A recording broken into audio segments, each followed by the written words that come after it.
Alright, what's going on, guys? It's Tygerz here with a new tutorial. I haven't done one of these in a really long time, but I figured that I might start doing this again. So today I'm going to be talking about how I made my big future bass chord stacks, more or less the big super saws. So what I got here right now is just a simple drum loop that I made using a bunch of cymatic samples. So I'll go ahead and give that a listen real fast.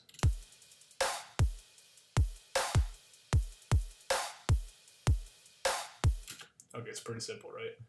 So on to making the chords, what I used was, just like everybody else, I used a copy of Serum.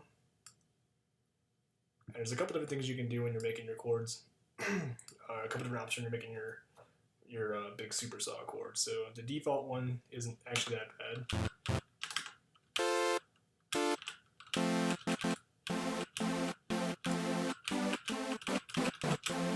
And then you also have the options of what I also like is the MB saw, and I also like the DS saw and try.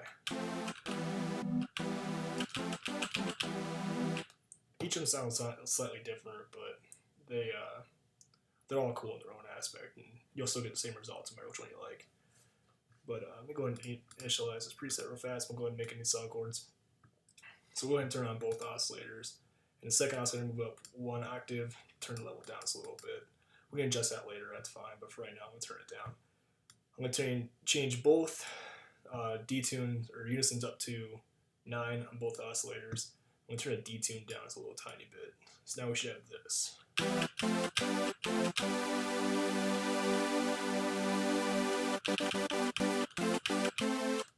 Which is already a pretty big super saw, right? That's pretty cool. One little thing I like to do too is, this is something I learned watching another person's video, I don't remember who it was. However, if you go to Global tab and you see this thing here called Mode, you change from linear to super. What that does is actually changes the algorithm at how the detune is spread apart. So if you look at it right now, it's kind of going a little farther on super. If I change it back to linear, you'll see it's not as spread now. So that's something I like to do a lot, is change it to super.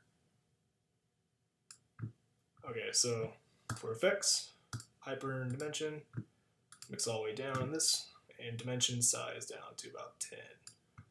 9, 10, doesn't matter. Distortion, this is kind of like user preference. You don't need to have distortion, but what I like to do is I like to put on high pass, probably around about 100 hertz. Drive all the way up, and mix down.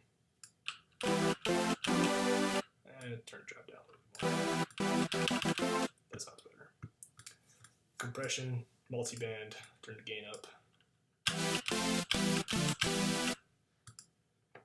Now something I like to do is, when I'm doing my chords, is I kind of make my chords in 16th notes.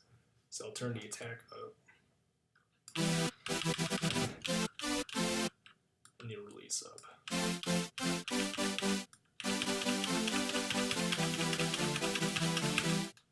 Which is already pretty cool sounding, right? Yeah, that's pretty cool. Filters. Actually, before we do the filter, let's go on to the noise. Turn noise on. And then what we're going to do is we're actually going to filter the noise. Go to a high 24.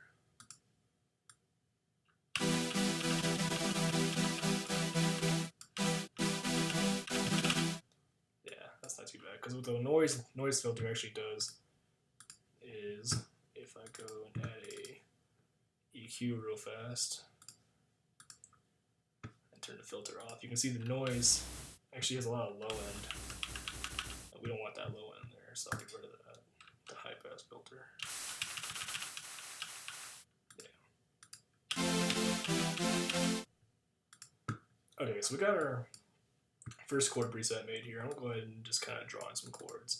And then one thing I like to do is, when I'm doing my chords, is I'll take some triads and I'll kind of adjust them a little bit to make bigger sounding chords, which is a cool little trick that I learned recently. I actually really like it. So we're going to do something simple with sort of the key of C, just make it easy here. So, because with the release on, I'm going to make chords like this. Okay, so go ahead and make a little C major triad.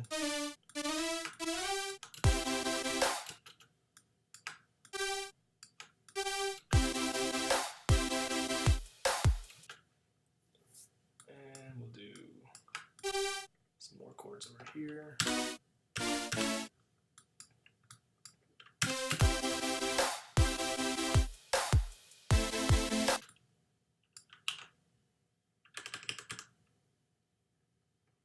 Actually, I'm going to change these ones up a little bit. Some D's.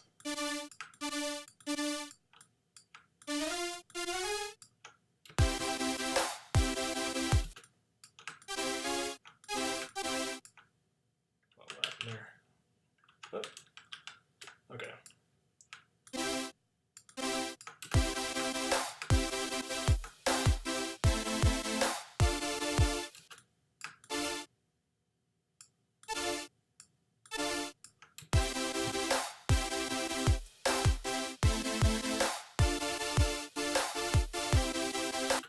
So that's pretty cool. Not the best, but it's pretty cool. So, let's see. Actually, you know what? Not instead of triads, we're gonna make some seventh chords. Let's see. Make them sound a little bigger, more full.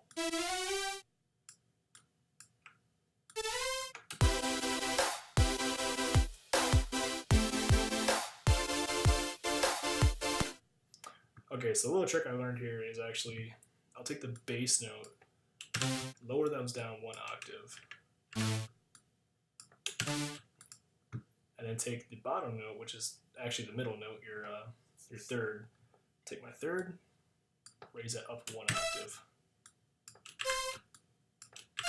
So now we got something like this.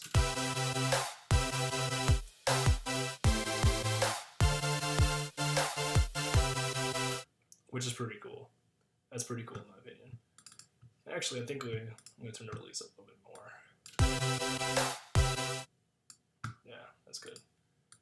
Okay, so with this, these are my higher chords. So what I'm going to do is I'm actually going to kind of EQ out the low end quite a bit here. So maybe some of the upper mids too.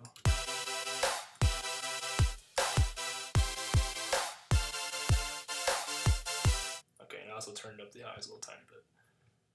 So we'll go ahead and duplicate that. And I'll go ahead and delete this EQ here. Start a fresh one over. That way. That's with what I started. Now this one, not much different. The only really difference here is I'm going to kind of turn my multi-band off. I got more of a mid section, mid chord here, right? So turn it down a little tiny bit here. So now we're powering the other one.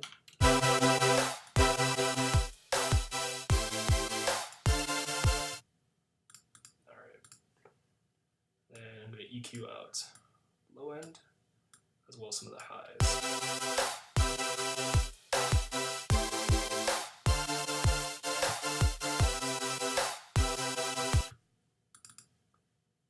Might even just transpose this whole thing down.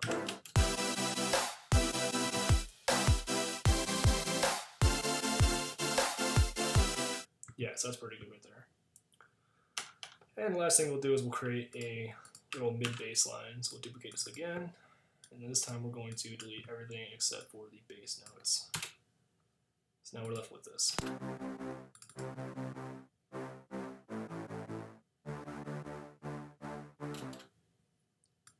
And that alone is actually pretty good. I'm not have to change much with that. However, what we can do is just kind of get rid of this oscillator. I need to turn the detune down a little bit too as well. And noise. We don't really need noise on the bass line. The rest of it sounds pretty good though.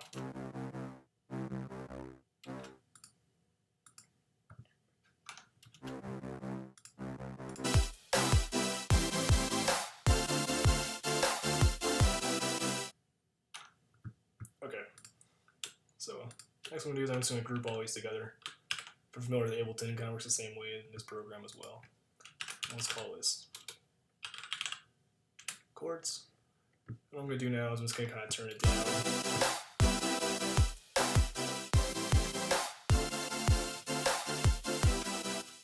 Cool, so now it's not kind of competing with the drum. the drum group I have over here.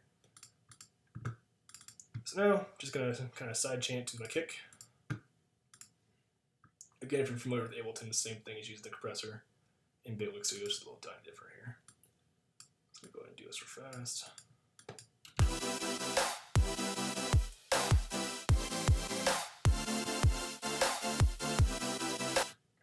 Now, sometimes what I like to do as well is I also kind of layer that up with an instance of LFO tool. It might be a little bit overkill, but sometimes it works in certain situations. I can't talk today.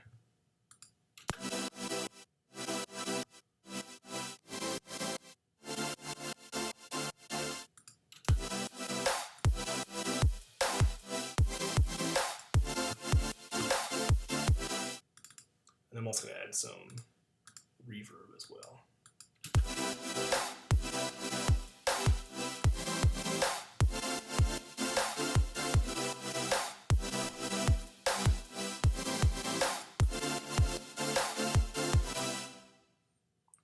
And that is how I make my BIG Future Bass Super Saws. Thanks for watching.